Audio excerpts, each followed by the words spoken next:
Hey guys, Steve from Squirrel Rips here, coming back after a little bit of a hiatus from some YouTube video creation here, but wanted to jump back on and make a video to talk about some of the stuff we've got going on in the Pokemon community, environment, market, all that good stuff in general. So, without further ado, we'll just hop right into it.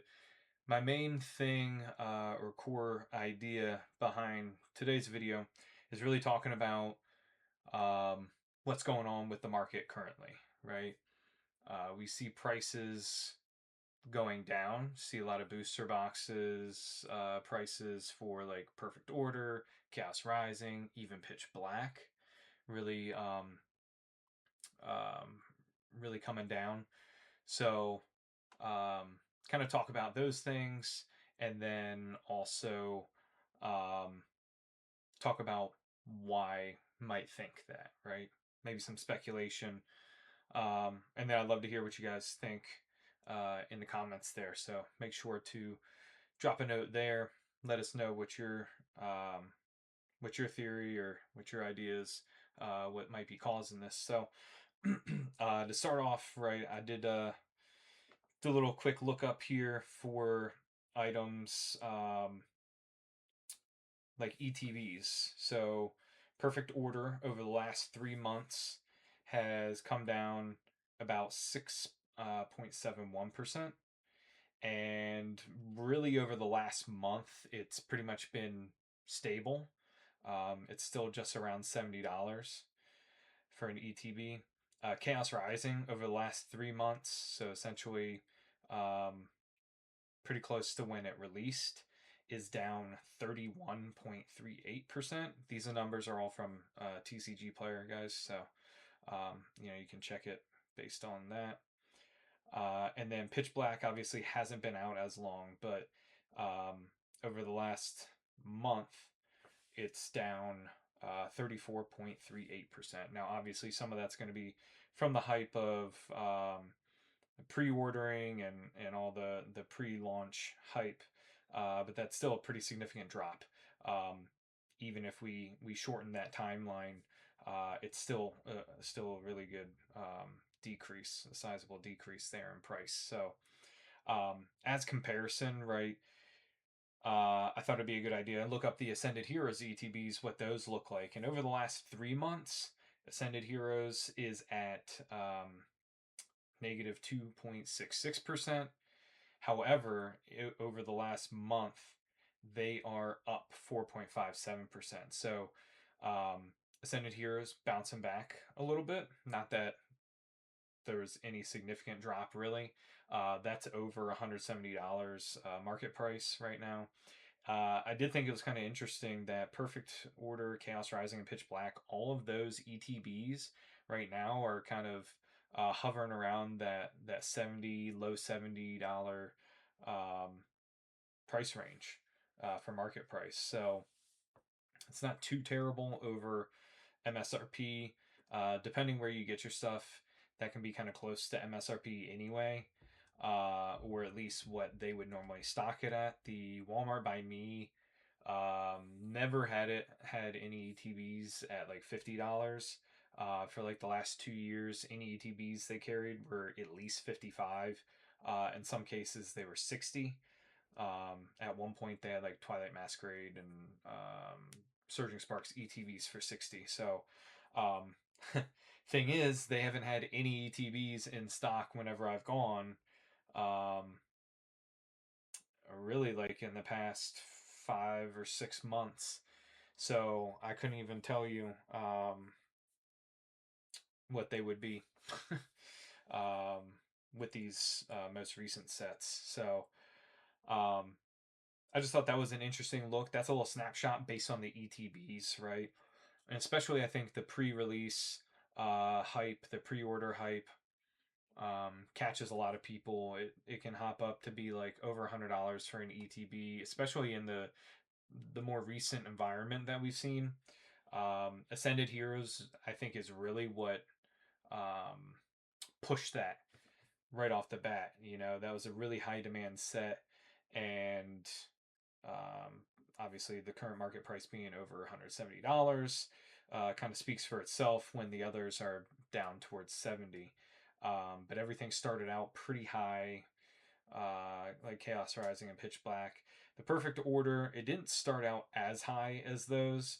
I think we're all aware that Perfect Order wasn't the biggest set, right? There wasn't a whole lot of anticipation, and especially to have that coming out and following up Ascended Heroes, just kind of a big drop off, just because there aren't any like um, really big anchors in that set, you know, not like Mega Darkrai. I mean, even compared to Mega Greninja, having the Mega Zygarde be kind of the big one, and then in reality, once the set was really opened up on a large scale, it became clear that the Meowth SIR, um, is the big chase out of that set. Which, hey, if you enjoy Meowth, maybe that's something you like to have in your collection. For me personally, I wasn't really blown away by that. I think the artwork, or at least design, is cooler on the Mega Zygarde. I know that Pokemon itself doesn't have a big fan base or a big following, so understand why that's dropped down a little bit. But yeah, so those were the ETBs. As far as the booster boxes go, so uh, Perfect Order over the last 3 months has dropped 15.48%. And then you've had Chaos Rising over the last 3 months drop 35.19%. Again, that was a little bit more um, anticipated, a little bit higher anticipation than Perfect Order. So the initial pricings of the booster boxes were definitely higher than Perfect Order, and what people were willing to pay.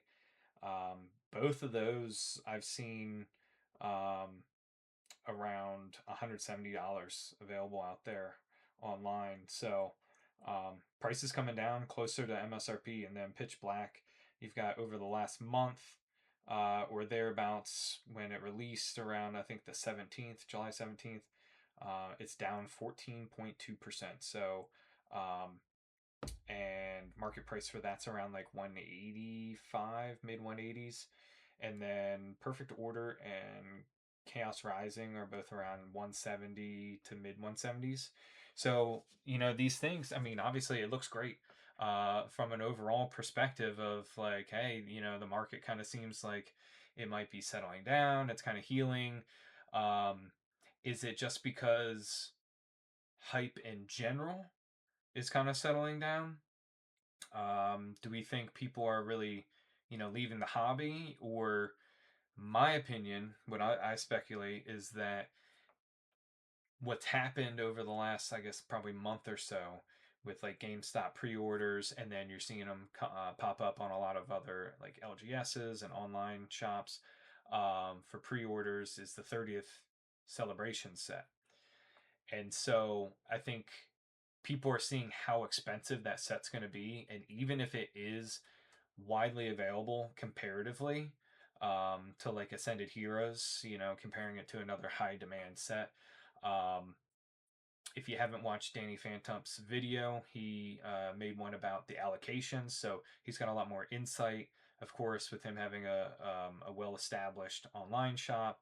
Um, but he essentially said, in terms of total packs, I'm paraphrasing here, in terms of total packs, compared to what they got for Ascended Heroes, they're expecting over 200% of the allocation that they got for Ascended Heroes. So it's going to be over the double um, overall. So hopefully that means more people can get their hands on packs. It's still going to be a really high demand set. So I wouldn't expect finding anything at MSRP being really readily available. But if that's any indication, then maybe the retail stores that do offer it at MSRP might have like several waves of product, and be able um, to give you guys an opportunity to pick it up at a reasonable price. But there's some optimism there. But getting back to my original point is really that I think people are looking ahead at that set, seeing how expensive that's going to be, and they're like, they're probably pulling back on how much they maybe would still be spending to chase the Meowth SIR to try to pull it out of Perfect Order, or to chase the Mega Greninja out of Chaos Rising. And so they're pulling back on that, where maybe if it was just kind of another set and you're like, okay, yeah, there's a few cards I might pick up or I want to pick up or try to pull from Rip and Packs. Um, they're like, I got to get my hands on 30th anniversary set. I know it's going to be expensive. I've got to save my collection dollars, and I got to forego maybe the extra packs that I would have bought in the past for like Perfect Order, Chaos Rising, or even Pitch Black, right? The newest set. Um, maybe they decided just in general, it's like, okay, normally I rip a decent amount of every set that comes out. However, you know, I'm not either feeling the big main chases in there, or at that dollar amount, I'm not feeling it. And so there's potential for that, right? Demand going down based on their speculation or their expectation to have to pay more for 30th anniversary product. So that's one theory. I think that's a big part of it. I think the another big part of it, as far as I can see it, is LGS's also seeing that while in tandem with the demand kind of decreasing, they realize in order to move the product, they're going to need to bring the price down because the demand is dwindling a little bit, and that forces the prices lower. But also, some of these LGSs that are going to get allocation of 30th anniversary, like they need to sell product so that they have funds essentially to pay for the 30th celebration. When those come in from distribution, and then, they might have a little leeway, a little grace period from when they get that product and then when they have to pay that invoice. But the last thing they want to do is be getting this stuff and then um, despite how fast it definitely will sell, if there's any delays in like bank processing and all that kind of stuff, like you don't want that to mess with your ability to pay invoices on time. So um, or they also don't want to be left with opportunity to buy even more 30th celebration product but not have the money to essentially back that up. So they need to get rid of some of this product, like the pitch black. They can't let that sit around too much. They need to essentially strike while the iron's hot, or at least get as much as they can per booster box on that. Um, and then same thing with Chaos Rising and Perfect Order. If they have any of that product that I'm sure distribution, right? You're going to max out theoretically if you're an LGS. You're going to max out what you can buy because you want to get your allocation, or at least keep your allocation numbers as high as possible for the bigger sets. So that means sometimes you got to take it on the chin with some of these lower demand sets like Perfect Order. So a lot of these shops probably had to buy quite a bit of that, and maybe it sold decently. Of course, it didn't demand the same type of market price that like Chaos Rising or even Pitch Black did at initial release and shortly thereafter. But um, they gotta get it off the shelf. They gotta get that off the books, get that revenue in so that they can be prepared for any opportunities with this big set being 30th celebration, as well as to set them up for Delta Rain. Delta Rain, um, might be just as highly uh, maybe let me backtrack. Not nearly as highly anticipated as 30th Celebration, but higher, more anticipation for it than say Pitch Black, right? Mega Rayquaza itself is um, a big fan favorite. So, I could definitely see more people being willing to wait and spend their money on that. that set doesn't even come out until November, as far as I know. So, some people will have time to have their bank accounts heal a little bit between the 30th celebration release and then. Granted, the 30th celebration products are going to be getting released from September all the way into December, leading up to the holidays. So I'd expect that set obviously to do very well. It'll probably sell out pretty regularly. I wouldn't expect a whole lot of price reductions from what I've seen online. When people have put up the pre-sales, regardless of what the dollar amount's been on it, people have just been snatching it up. ETBs going for almost $200 on pre-orders. Those are getting snatched up all over the place. Um, so despite there seeming like there's going to be a lot of product, people are still scooping it up um, at well above MSRP. So it just seems like how that's going to be.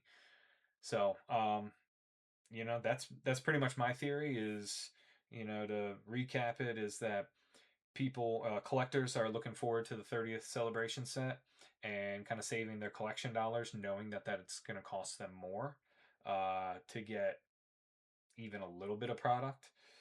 Um, and shops, the prices are coming down because shops got to get that stuff off the books. They got to get some cash flow in to help pay for their 30th celebration set release.